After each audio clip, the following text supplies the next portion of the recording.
विश्वविद्यालय के 2 वर्ष सन 2023 से 2025 तक फी पी स्नातक पूरी होने के कुछ महीनों बाद मैंने DUSOL ने MA हिंदी में दाखिला लिया। ये मेरे जीवन की एक अजीब सी स्थिति थी जिसने मुझे पूरी तरह हिला दिया कि पढ़ाई रेगुलर से चाहता था। इसीलिए 1 साल पहले से यानी 2022 से CUET प्रवेश परीक्षा एंट्रेंस की तैयारी में लगा हुआ था। मैंने बहुत कुछ पढ़ा था। 4 जून 2022 को मेरा ग्रेजुएशन के 4th सेमेस्टर का आखिरी पेपर था, हिंदी उपन्यास, जो कि मेरा खराब गया था। पता नहीं इस दिन मुझे क्या हो गया था। मैं पेपर लिख ही नहीं पा रहा था। मेरा 15 नंबर का पेपर छूट गया था। रिजल्ट आया तो पता लगा मैं फेल होते होते बचा। इस घटना ने मुझे बहुत ज्यादा परेशान कर दिया था।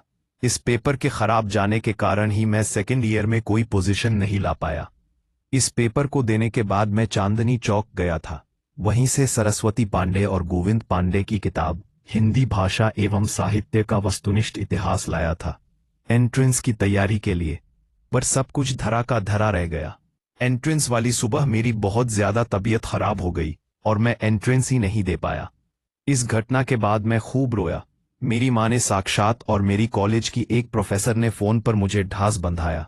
उन्होंने मुझे DUSOL के बारे में बताया। इससे पहले मैंने इस जगह का बस नाम सुना था। अब मुझे मजबूरन इसमें एडमिशन लेना था। कुछ लोग इस बीच मेरा मनोबल भी तोड़ते रहे। मुझे 1 साल घर पर बैठने की सलाह भी देते थे, लेकिन प्रत्येक क्षण कीमती है तो मैं 1 साल बर्बाद नहीं कर सकता था।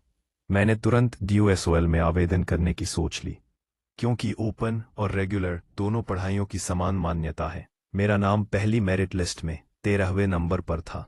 इसी दौरान मैंने 5 जुलाई 2023 से प्राइवेट स्कूल में पढ़ाना भी शुरू किया। शनिवार रविवार मैं अपनी MA की क्लास लेने जाता था, इसीलिए हर शनिवार को मैं स्कूल से छुट्टी लेता था। मैंने 2 साल इस स्कूल में पढ़ाया। 18 मई 2025 को मैंने ये जॉब पूरी की। मैंने हार नहीं मानी, या कह लो कि उस विराट शक्ति ने मुझे हार मानने ही नहीं दी। आखिर मैं हार कैसे मान लेता? यह बात बचपन से ही सच है कि मेरी पढ़ाई में कई सारी बाधाएं आती है। इस घटना को भी मैंने एक बाधा के रूप में लिया और फिर से हिम्मत बांध ली। हार कैसे मान लेता? आखिर मुझे दिल्ली विश्वविद्यालय से अपनी सारी पढ़ाई संपन्न कर दिल्ली विश्वविद्यालय में पढ़ाने भी तो आना है। 1 सितंबर 2023 से मेरा MA का पहला सेमेस्टर शुरू हुआ। इससे पहले 3 महीने तक मेरी UP के लड़के समलैंगिक से बात होती थी। हमारी बहुत अच्छी बात चल रही थी। वो मुझसे मिलने दिल्ली भी आने वाला था और दिल्ली विश्वविद्यालय में एडमिशन भी लेने वाला था। लेकिन मेरी इस खुशी पर अचानक से पानी फिर गया। उसने मुझसे यह कहकर बात बंद की कि वो गे नहीं, स्ट्रेट है। मैं इस बात से आहत हुआ, पर खुद को गिरने नहीं दिया। हमारा ये ऑनलाइन रिश्ता 3 महीने तक चला था। इससे पहले जून 2023 के प्राइड मंथ में मैंने नव्य इंडिया फाउंडेशन द्वारा आयोजित एक ऑनलाइन प्रतियोगिता में भाग लिया था, जिसमें मैं जीता था। मेरी क्वीर विमर्श संबंधी कविता जियो और जीने दो के कारण। यह कविता उन्होंने अपने इंस्टाग्राम पेज पर डालकर मुझे बधाई दी और साथ ही मेरा पुरस्कार घर पर भिजवाया। मेरी नंसार और दत्सार के कुछ लोग और 1-2 रिश्तेदार ऐसे हैं जिन्होंने हमारा, मेरे माता पिता, मेरा और मेरे भाई का अतीत में अपमान कर रखा है, जिस वजह से मुझे उन पर अत्यधिक क्रोध आता है, क्योंकि वो उम्र में इतने बड़े होकर भी बेवकूफ़ी करते हैं और अपनी बदतमीजी का प्रमाण देते हैं। मेरे माता पिता और मेरा बड़ा भाई भी उन्हें हर बार माफ़ करते जाते हैं, जिस वजह से मुझे अपने परिवार के लोग भी बुरे लग जाते हैं। पर मैंने आज तक उन लोगों को माफ़ नहीं किया जिन्होंने मेरे माता पिता, मेरे भाई का और मेरा अपमान कर रखा है। मम्मी और पापा ने मुझे मेरे जन्म से पहले की अपने जीवन की बहुत सारी बातें बता रखी हैं, जिनसे उनका दुखपूर्ण जीवन, रुआसा अतीत और उनका अपमान मुझे बखूबी पता लगता है। इन लोगों से खुद को और अपने परिवार को बचाने के लिए मैंने अपने दम पर इन लोगों से, उदाहरण मेरे बड़े मामा, पंगा कर हमेशा हमेशा के लिए इनसे पीछा छुड़वाया है। यह प्रक्रिया अब भी जारी है। मैंने कभी इन लोगों को कॉल पर तो कभी प्रत्यक्ष तौर पर खरी खोटी सुनाकर ऐसा किया है। क्योंकि बेवजह अपमान करने और नीचा दिखाने की आदत ये लोग वर्तमान में भी जारी रख रहे थे, जिस वजह से माँ की आंखों में आंसू और घर में कलह भी हो रहा था। हालांकि मेरे इस कृत्य को किसी ने कुकृत्य कहा तो किसी ने सुकृत्य कहा, किसी ने मुझे मुनफट कहा तो किसी ने गाली और बद्दुआ दी, पर मुझे इन लोगों की प्रतिक्रियाओं से कोई मतलब नहीं। मैंने अपना लक्ष्य पूरा किया, जिसकी मुझे खुशी है। इन्हीं दिनों अगस्त से मेरा घर बनना शुरू हुआ, जो कि बहुत साल बाद पहली बार अच्छे से बनना तय हुआ। इन दिनों हम किराए पर रहे। इन दिनों मम्मी की रेल बनी हुई थी। मम्मी को ही बहुत कुछ निपटाना पड़ता था। वो दिन मेरी जिंदगी के सबसे गंदे बीते। मेरा बर्ताव बड़ा अजीब सा था। मेरे घर वालों से बहुत ही ज्यादा लड़ाई होती थी और हर बार मेरी ही गलती सिद्ध की जाती थी। इन्हीं दिनों मैंने आत्महत्या करने की कोशिश की।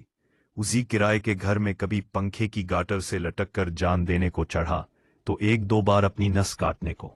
एक तो मुझे शुरुआत से ही मेरे कैरियर की चिंता रहती है, उसके बाद मेरी लैंगिकता सेक्सुअलिटी के सबके सामने आ जाने का डर मुझे सताता था। फिर भी कोई मुझे नहीं समझ रहा था। सब अपना दिन भर का सारा गुस्सा, सारी थकान मुझ पर गुस्सा कर कर निकालते थे। मेरे परिवार के लोग कभी मुझे नहीं समझते, ना समझने की कोशिश करते, शायद समझना ही नहीं चाहते, कभी समझेंगे भी नहीं आका। इसलिए जब मैंने उन्हें अपनी आत्महत्या करने की बात कुछ महीनों बाद बताई, तो उन्होंने उसे अलग ही तरह से लिया। उन्होंने मेरे दुख को कभी समझा ही नहीं। मेरे दुख को समझने के बजाय मेरे साथ अजीब सा व्यवहार किया। भाई ने हर बार की तरह इस बार भी मेरी मनस्थिति का मजाक उड़ाया। पापा हमेशा जरूरी मामलों से अधिकांशतः कन्नी काटते आए हैं। कुल मिलाकर हर बार की तरह किसी ने मेरा साथ नहीं दिया। मुझे बचपन से खाना पीना और अच्छी शिक्षा और जरूरत पड़ने पर पैसे मिल जाते हैं, जिन्हें मैं बहुत संभाल संभाल कर खर्च करता हूं। लेकिन जो मुझे नहीं मिलता है तो वो है सम्मान। मेरी अधिकतर बातें नहीं सुनी जाती, मुझे मेरी बात नहीं कहने दी जाती। एक इंसान को रोटी, कपड़ा, मकान, अच्छी शिक्षा और पैसों के अलावा जीने के लिए सम्मान भी चाहिए होता है। बार बार की बेवजह की तौहीन और दुत्कार से तो पशु भी क्रोध कर बैठता है। मैं तो फिर भी पूरा का पूरा एक साबुत इंसान हूं। इन दिनों मैंने अपने साथ कुछ अजीब सा व्यवहार किया, जो पता नहीं किस बात का परिणाम था। गुस्से में या पता नहीं किस अजीब भाव में मैंने अकेले में चाकू गर्म करके अपनी जांघ को जला दिया, पता नहीं क्यों। मैं अपने बेवजह के अपमान से बहुत ज्यादा परेशान रहता था। मुझे अपने आप को चोट पहुंचाना बहुत अच्छा लगने लगा था। मन करता था खुद को बहुत मारो, चोट पहुंचाओ। इसी कारण मैं अपने परिवार का गुस्सा खुद के हाथ पर मोटे डंडे से मारकर निकालता था। ऐसा नहीं है कि मैंने अपने परिवार पर क्रोध नहीं निकाला। गुस्से में मैंने काफी बार पापा को झंझोड़ रखा है, क्योंकि वो मम्मी और भाई का ही साथ देते थे, अब भी देते हैं। मैं मम्मी को भी मारने के लिए दौड़ पड़ा था। मेरा साथ बचपन से ही घर में कोई नहीं देता। इसके बाद सब ने मुझे पागल करार दिया और मुझे पागल खाने में भेजने की हिदायत दी। मेरा दिमाग बहुत ज्यादा खराब हो गया था। सभी मेरे विरोध में रहते थे। मेरे जीवन की और मेरे घर की लड़ाई का यही समाधान है कि मेरे से बड़ी उम्र के मेरे परिवार के सदस्य मुझे भी घर में बोलने का मौका दे। बार बार मुझे ना टोका रोका जाए। अधिकांश परिवारों की लड़ाई का समाधान भी लगभग यही है, पर मेरी कभी कोई नहीं सुनता। मैं अब कभी किसी बाहर के व्यक्ति को अपनी ये दुखद बातें बताता भी नहीं। एक दो लोगों को बताई थी, उन्होंने मेरा बहुत मजाक उड़ाया था। मेरे परिवार के सदस्य अपनी गलती देखने के बजाय सारी गलती मुझ में ही निकालते थे। और है, उन दिनों मेरी जन्म कुंडली पंडितों को दिखाकर मेरी ही गलती निकाली जा रही थी। एक व्यक्ति ने हमसे 10,000 रुपए ठग लिए, यह कहकर कि मुझ पर हमारे रिश्तेदारी के कुछ लोगों ने कुछ करवा रखा है। किसी पंडित ने मेरी कुंडली में काल सर्प दोष बताया, तो किसी ने शनि की 7.5 और एक महान पंडित ने मेरा एक कान छिदवाकर उसमें बाली पहनाने की हिदायत दी। मैं इन सब का ढोंग जानता था। घरेलू झगड़ों का समाधान है, सबको बराबर सुनो और मान दो। हाँ, तो मम्मी मेरा कान छिदवाने की बात के पीछे पड़ गई। मैंने उनसे साफ कह दिया, तुम एक छिदवाओगी तो मैं दूसरा भी छिदवा आऊंगा, और फिर बाली नहीं झुमके पहन लूंगा। जिस बात से वो डर गई, मैंने उन्हें डराने के लिए ही कहा था, क्योंकि मैं कान नहीं छिदवाना चाहता था। परिवार की अनबन अजीब सी होती है। पता नहीं मैं अपने इस तथ्याकथित परिवार से कब तक निकल पाऊंगा। जिस दिन निकल जाऊंगा फिर कभी यहाँ लौटकर नहीं आऊंगा। जिस घर में हम किराए पर रहते थे, उसके बगल वाले घर। मैं एक लड़के को उसके सौतेले पापा बहुत मारते थे, बहुत ही ज्यादा। वो बहुत रोता था। उसके पापा उस पर हर बात का गुस्सा उतारते थे। अगर कोई झूठी चुगली करे तब भी वो उससे बिना सच पूछे उस लड़के को ही मारते थे, बेल्ट से, मोटे डंडे से। मेरा मन करता था काश वो अपने लड़के को छोड़कर मुझे मारे। पता नहीं क्यों मेरे मन में खुद को चोट पहुंचाने के ख्याल आते थे। कभी मन करता था खुद को बेल्ट से मारूं। इन्हीं दिनों मैंने कंप्यूटर कोर्स शुरू किया, जो कि मैं पूरा नहीं कर पाया। LGBTQIA+ विमर्श संबंधी पुस्तकें पढ़ी, पांडे बेचन शर्मा उग्रकृत चॉकलेट और राजकमल चौधरी की मछली मरी हुई, और ताली नामक वेब सीरीज और हड्डी नामक फिल्म देखी। फिर जनवरी 2024 आ गई। इन दिनों मेरे MA फर्स्ट सेमेस्टर के एग्जाम थे। इसके बाद मैंने सेक्स एजुकेशन नामक वेब सीरीज कंप्लीट की, क्वीयर विमर्श संबंधी अन्य अनेक किताबें पढ़ी, फिल्में और वेब सीरीज देखी और अपने समुदाय संबंधी जानकारियां इकट्ठी की। 20 जनवरी को मेरे पास स्नातक के महाविद्यालय की कुसुम नेहरा मैम का कॉल आया, जिन्होंने मुझे मेरे द्वारा महाविद्यालय में पूरे हिंदी ऑनर्स पाठ्यक्रम में टॉप करने पर बधाई दी। 8 फरवरी 2024 को अवार्ड लेने जाना था। मैंने इस दिन के लिए एक विशेष वेशभूषा सोची थी, जो कि मैं पहले 2 बार नहीं पहन पाया था। मैंने पूरा कवियों वाला लुक लिया था, नीला कढ़ाईदार कुर्ता, सफेद पजामी और कोल्हापुरी चप्पल। मेरा नाम अवार्ड के लिए बुलते ही खबर आई कि गोकुलपुरी का मेट्रो स्टेशन का छज्जा पुल उठकर गिर गया। अजीब सा भाव मेरे मन में भर गया। आगे मार्च से मेरे लेख और कविताएं LGBTQIA+ समुदाय संबंधित ऑनलाइन पत्रिका गैलेक्सी पर प्रकाशित होने लगे, जिस बात से मैं बहुत खुश हुआ। आखिर पत्रिका में प्रकाशित होने का मौका मिला, पाठक वर्ग का प्यार मिला।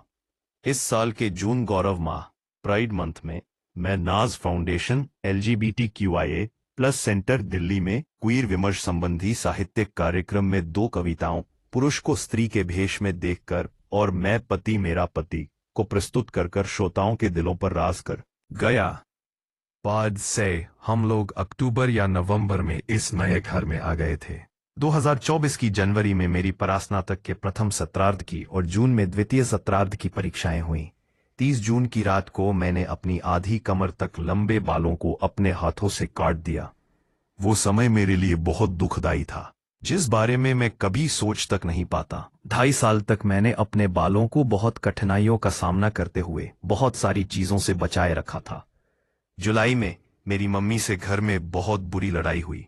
मैं उस दिन बहुत तड़ता था, बहुत कूढ़ा था, क्योंकि हर बार की तरह वो मेरे बारे में बहुत कुछ कहकर मुकर गई थी। खैर, कुछ नहीं कह सकते इस विषय में। मैंने कभी भी अपनी परेशानी घर पर बतानी चाहिए या कभी भी अपनी बात रखनी चाहिए तो अधिकांश बार मुझे बहुत गलत लफ्ज बोलकर चुप कराना चाहा गया। गोवर्धन वाले दिन मैंने पापा से अपनी बड़ी बुआ के घर हापुड़ जाने की बात कही और मैं, मम्मी और पापा हापुड़ गए। हम भैया दूज वाले दिन टीका करवाकर घर आए तो छोटी बुआ घर पर बैठी मिली। उनके बीच वाले लड़के के साथ मिलकर मेरे भाई ने मेरा अपमान किया। मेरी बुआ के लड़के ने कभी कभार स्वाभाविक रूप से झलक जाने वाले मेरे स्त्रैण स्वभाव को लेकर मेरा अपमान किया और मुझे सहन करना पड़ा, क्योंकि वो अपमान सामूहिक रूप से करने के पश्चात उसे मजाक की संज्ञा दी गई, जैसा कि हर बार किया जाता है। चिढ़ने पर मुझे जन्मजात चिड़चिड़ा घोषित किया जाता है। कभी मुझे मेरे पिता के जैसा बताया जाता है, कभी नाना जैसा। ये सब मैं बचपन से सुन रहा हूं। सितंबर में मेरा प्रथम वर्ष का रिजल्ट आया और मैं अच्छे अंकों से उत्तीर्ण हुआ। द्वितीय वर्ष में भी मैं आ चुका था। इस वर्ष मुझे मुक्त वैकल्पिक पाठ्यक्रम OEC के तहत 6 साल बाद संस्कृत पढ़ने का मौका मिला। आखिरी बार 10वीं में पढ़ी थी तो मैं प्रसन्न हुआ। दिसंबर में तृतीय सत्रार्ध की परीक्षाएं संपन्न हुईं और मैं जनवरी 2025 से चतुर्थ सत्रार्ध में आ गया। सन 2023 में मैं CUET का एग्जाम नहीं दे पाया था। सन 2025 में मैंने इसे B.Ed के लिए दिया। मार्च में एग्जाम था। मेरी तैयारी भी अच्छी थी और स्पीड भी, सारे नियम भी पालन किए, लेकिन मैं नेगेटिव मार्किंग वाली बात भूल गया। परिणाम स्वरूप 6 मई को जब रिजल्ट आया तो मेरे होश उड़ गए थे, क्योंकि मेरे केवल 160 नंबर आए। फिर भी मैंने उम्मीद रखकर दिल्ली विश्वविद्यालय और गुरु गोविंद सिंह इंद्रप्रस्थ विश्वविद्यालय का रजिस्ट्रेशन फॉर्म फिल किया। अरुणाचल प्रदेश में स्थित राजीव गांधी विश्वविद्यालय में मैंने घर से बहुत दूर होने के कारण अप्लाई नहीं किया। बनारस हिंदू विश्वविद्यालय में फॉर्म न भरने का भी यही कारण था कि वो दूर था और वहां सीट भी बहुत कम थी। दिल्ली विश्वविद्यालय की 3 कट ऑफ और 4 स्पॉट राउंड निकले, लेकिन किसी में भी मेरा नंबर नहीं आया। गुरु गोविंद सिंह इंद्रप्रस्थ विश्वविद्यालय की ओर से CUET स्टूडेंट्स की लिस्ट जारी हुई। उसमें मेरा नाम 9वें नंबर पर था, लेकिन मैं वहां एडमिशन नहीं ले सकता था, कारण वहां की फीस 1 लाख से ज्यादा थी। इतनी फीस भरने की हमारी हैसियत नहीं थी। इन दिनों मेरे भाई की भी जॉब छूटी हुई थी। अगर मैं अपने भाई के बैंक से पैसे लेता तो उसका पूरा बैंक खाली हो जाता। माँ अपने एकमात्र सोने के गहने कुंडल बेचने की कह रही थी, जो मुझे मंजूर नहीं। इसीलिए मैंने वहां एडमिशन लिया नहीं, या कह लीजिए मेरा वहां भी नहीं हो पाया। बीच बीच में काफी सारे फ्रॉड कॉल्स भी आए एडमिशन रिलेटेड, लेकिन मैंने उन्हें नजरअंदाज किया। उनमें से अधिकतर मुझे घर बैठे B.Ed करने के ऑफर देते थे। घर बैठे रेगुलर की डिग्री देने का वादा कर रहे थे। उनकी फीस भी 57,000 के करीब थी। इन सब से भी मैं बचा। परास्नातक के चतुर्थ सत्रार्ध में ऐच्छिक पाठ्यक्रम के अंतर्गत अस्मिता विमर्श और हिंदी साहित्य नामक विकल्प मौजूद है। यह बात मुझे परास्नातक में प्रवेश के पश्चात पाठ्यक्रम देखने से पता चल गई थी। इसीलिए मैंने तभी से यह निर्णय ले रखा था कि जब मैं चतुर्थ सत्रार्ध में आऊंगा तो मैं यह विकल्प जरूर चुनूंगा, चाहे फिर से लड़ाई क्यों न लड़नी पड़े। प्रयास किया, लड़ाई लड़नी पड़ी, अडिग रहना पड़ा और अंततः हमने जीत पाई। मुक्त शिक्षा विद्यालय में हम परास्नातक हिंदी की वो पहली कक्षा रहे जिन्होंने अस्मिता विमर्श और हिंदी साहित्य नामक विकल्प खुलवाया। हाँ, खुलवाया, क्योंकि हमसे पहले किसी ने आवाज ही नहीं उठाई, या कह लो किसी को लेने ही नहीं दिया गया। एक सर के अनुसार 13 मई से हमारी परीक्षाएं शुरू हुई और 27 मई को संपन्न हुई, और अगले दिन से मेरे घर में काम चालू हुआ। जो अधूरा छूट गया था, पत्थर लगा, रंग इत्यादि का काम हुआ। घर पूरा संपन्न किया गया। 1 सितंबर 2025 को हमारा रिजल्ट आया और मैं पोस्ट ग्रेजुएट हुआ। मैं अपने घर का पहला पोस्ट ग्रेजुएट हूं। इस बात पर मुझे और मेरे परिवार को गौरव है। ऐसा नहीं है कि मुझे परास्नातक में भेदभाव का सामना न करना पड़ा हो। मुझे भेदभाव का सामना परास्नातक के दौरान मुक्त शिक्षा विद्यालय दिल्ली विश्वविद्यालय में भी करना पड़ा, लेकिन इस बार वो भेदभाव सामूहिक था। मतलब संपूर्ण मुक्त शिक्षा विद्यालय के विद्यार्थी इस भेदभाव को सहन कर रहे हैं। उन्हें ये सब बेवजह झेलना पड़ रहा है। मतलब चूंकि हम मुक्त शिक्षा विद्यालय के छात्र हैं, इसीलिए हम बहुत सारी सुविधाओं से वंचित हैं। मसलन हमारे लिए दिल्ली विश्वविद्यालय के अंतर्गत पार्किंग सुविधा नहीं है। मुझे अभी भी एक घटना याद है जो पिछले ही साल घटित हुई। शाम के समय मैं दिल्ली विश्वविद्यालय के अंतर्गत था। मुझे मूत्रालय जाना था। मुझे किसी से पता लगा कि निकटतम मूत्रालय पुस्तकालय के पास है या फिर पुस्तकालय में है। जब मैं जाने लगा तो मुझे जाने नहीं दिया गया। मैंने अपना परास्नातक का पहचान पत्र भी दिखाया, पर मुझे जाने नहीं दिया गया और कारण बताया गया कि मैं मुक्त शिक्षा विद्यालय का हूं, इसीलिए मैं अंदर नहीं जा सकता। मुझे बड़ा बुरा लगा, क्योंकि लघुशंका जाने के लिए रोकने की बात बहुत अटपटी और असहनीय है, जबकि उस वक्त मुझे अत्यंत आवश्यकता थी मूत्रालय जाने की। यह भेदभाव हमारे साथ एक बार नहीं, कई बार होता है, जबकि हम भी दिल्ली विश्वविद्यालय के अंतर्गत आते हैं। भले ही हम नियमित छात्र नहीं हैं, हमारी नियमित प्रत्येक पेपर की 1 घंटे की कक्षाएं नहीं लगती हैं, लेकिन पाठ्यक्रम तो हम सभी का समान है। हमारी शनिवार रविवार प्रत्येक कक्षा 2 घंटे की लगती है। हमारे प्रश्न पत्र समान होते हैं। हमारे आंतरिक मूल्यांकन ऑनलाइन माध्यम से होते हैं, जैसे प्रवेश परीक्षाएं और सरकारी नौकरी की परीक्षाएं होती हैं। हम मुक्त शिक्षा विद्यालय के छात्रों को नियमित छात्रों की तुलना में कमतर आंका जाता है। ये बात बिल्कुल सत्य है। जब हम कक्षाओं के लिए जाते थे तो कुछ प्राध्यापकों का बर्ताव साफ झलकता था। कैरियर संबंधित बातों के होने पर मुझसे मेरी कुछ पूर्व प्राध्यापिकाओं ने यह तक कहा है कि मुक्त शिक्षा विद्यालय के विद्यार्थियों को सरकारी नौकरियों के साक्षात्कार तक नहीं देने दिए जाते हैं, क्योंकि वो नियमित छात्री से कम माने जाते हैं। खैर, यह बात तो तभी पता चलेगी जब मैं साक्षात्कार देने जाऊंगा। बेवजह कमतर आंकने वाले और निंदा करने वाले शायद ये जानते ही नहीं हैं कि भारत के 14वें प्रधानमंत्री श्री नरेंद्र मोदी जी ने भी मुक्त शिक्षा विद्यालय दिल्ली विश्वविद्यालय से ही सन 1978 में बीए राजनीति विज्ञान की पढ़ाई संपन्न की है। स्मृति ईरानी जी भारतीय टेलीविजन अभिनेत्री, महिला राजनीतिज्ञ है। वह भारत सरकार के अंतर्गत कपड़ा मंत्री तथा महिला एवं बाल विकास मंत्री भी रह चुकी हैं और इससे पूर्व वे मानव संसाधन विकास मंत्री रह चुकी हैं और पर्यावरणविद, विज्ञान एवं पर्यावरण केंद्र की निदेशक तथा कार्यकर्ता सुनीता नारायण जी कक्षा वर्ष 1983 भी यहीं की भूतपूर्व छात्र है। श्री सत्यपाल चंद्रा जो कि एक भारतीय लेखक और उद्यमी है, साथ ही मैगटैप टेक्नोलॉजीज के संस्थापक है, जिन्होंने विभिन्न विधाओं के उपन्यास लिखे हैं। वे भी मुक्त शिक्षा विद्यालय दिल्ली विश्वविद्यालय के ही भूतपूर्व छात्र हैं। पिन इन्हीं दिनों मैंने एक बार फिर घर में अपनी लैंगिकता की बात रखनी चाहिए, पर मुझे कोई सुनने को राजी नहीं होता। गलत शब्द और वाक्य मैं अपने ही परिवार से सुनता हूं। चूंकि इस नए घर में ऊपर एक कमरा बना है, इसीलिए मैं अधिकांशतः यहीं रहता हूं ताकि मेरे परिवार के सदस्यों से कम आमना सामना हो, क्योंकि घर में मेरे हालात, मेरा बचा कुचा सम्मान और मेरी स्थिति दिन पर दिन गिरती जा रही है। कि कहता है मेरी हालत कुछ अजीब सी होती जा रही है। कभी मन करता है ये घर छोड़ दूं, कभी मन करता है ये शरीर छोड़ दूं। हमारी विडंबना कैसी है। हमारे LGBTQIA+ समुदाय के अधिकांश व्यक्तियों के पास गिनती के दो रास्ते होते हैं कि या तो घर छोड़ो या शरीर। मैं खुद से शरीर नहीं छोड़ना चाहता क्योंकि उसे आत्महत्या कहते हैं। मैं जीवन में अपने सभी लक्ष्य पाकर उन्हें जीना चाहता हूं। इसी आस से अभी तक जीवित हूं, लेकिन पता नहीं कब तक। बहुत सारे लोग जो हम LGBTQIA+ वालों का साथ नहीं देते हैं, साथ ही हमारी बेवजह निंदा भी करते हैं। वे हमारे आसपास बहुत सारे रूपों में मौजूद हैं। वो ऊंचे ऊंचे पदों पर बैठे लोग भी हैं। वो शिक्षा मंदिरों में विराजमान ज्ञानी घोषित शिक्षक शिक्षिकाएं भी हैं। और सबसे बड़ी बात, वो उस रूप में भी मौजूद हैं जिन रिश्तों के आगे कु उपसर्ग नहीं लगाया जाता या लगाने से पहले 100 बार सोचा जाता है। ऐसे किसी भी व्यक्ति के विषय में चिंता करनी छोड़ दो और सिर्फ अपने सुलक्ष्य पर ध्यान देकर उन्हें पाओ, क्योंकि जो हमें समझ नहीं पाते हैं वो हमें गलत ही समझ पाते हैं, और जो हमें समझना नहीं चाहते हैं वो हमें समझना ही नहीं चाहते हैं।